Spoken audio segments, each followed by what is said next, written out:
Assalamualaikum warahmatullahi wabarakatuh. Hello dear and morning to everyone. Your Excellency, all the tourists and all of the viewers today. For the first, let me introduce myself. My name is CITRA ARUM LESTARI.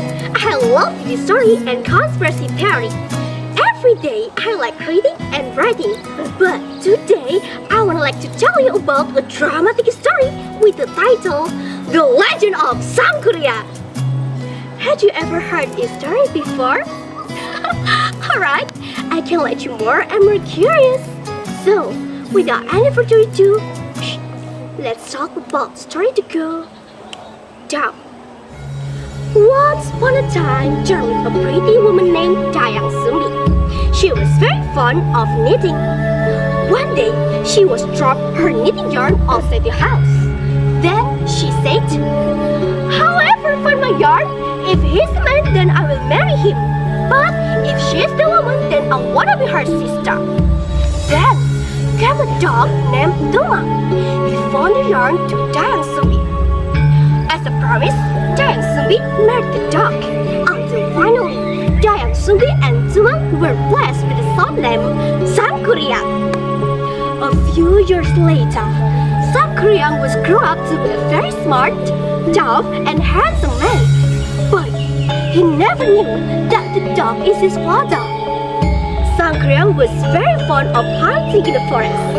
Until one day, he was ordered by his mother to hunt a deer in the forest. He went to the forest with the Tumang. When Sangkuriang was to shoot the target, boom! But instead missed, he killed Tumang. He was very panicked and very shocked. He tried to pull out the rope. And finally, he went home with Tumang's corpse. When Sangkuriang was at home, Dayang Sumbi called out, "Sangkuriang, where's the deer? And what did you bring?" Sangkuriang cried loudly and served himself to his mother. "Mother, forgive me please. I killed Tumang." Dayang Sumbi heard that was very angry and cried loudly. She said, "You're so stupid! I will stop you! Go! Go away from here!"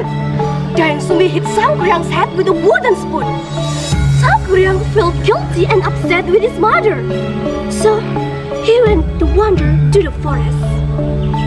And in the middle of the night, Dayang Sumbi went to the forest to searching for Sangkuriang. "Sangkuriang, where are you?" Dayang Sumbi searched from there to him but never found. She was crying loudly until finally she fell asleep in her home. When she fell asleep, she met her husband. He said, "Dayang Sumbi, don't be sad. This is the magic water. If you drink this water, you can be a very pretty and very youthful." After Dayang Sumbi woke up from her dream, she immediately turned very pretty and very youthful.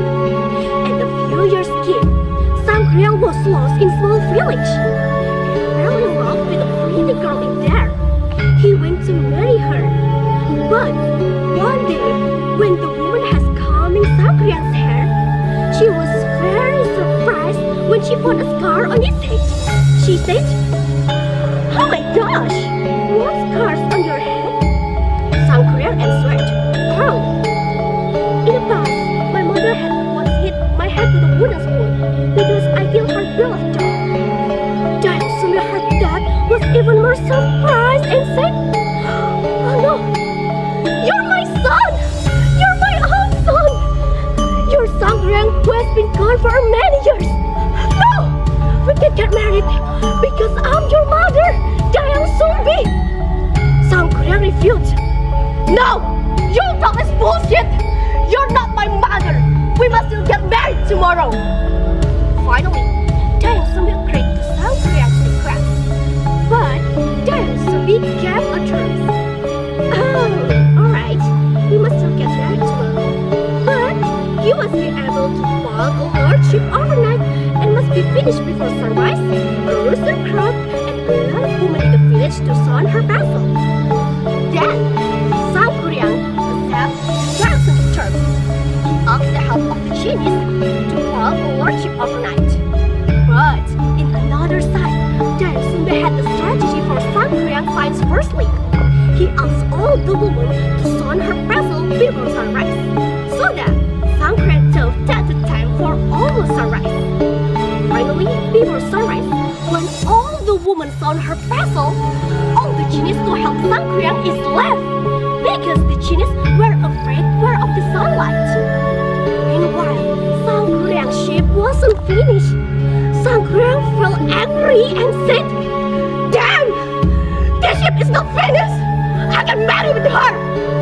Sangkryang hit his ship until upside down. And finally, it found that famous place is Tangkuban Perahu Mountain. Okay dear, from this story we can take some lesson which are: firstly, we must keep our promise, and secondly, never cheating. Alright dear, we learn from this story, we can learn together from one principle a German philosopher Friedrich Nietzsche. That one principle says, "Amour fate, love anything fate, what had happened yesterday and what had happening now." From that principle, we must learn. We must accept anything's fate, what has destined to us. Alright dear, we have finally reached from the story. I'm Lesta.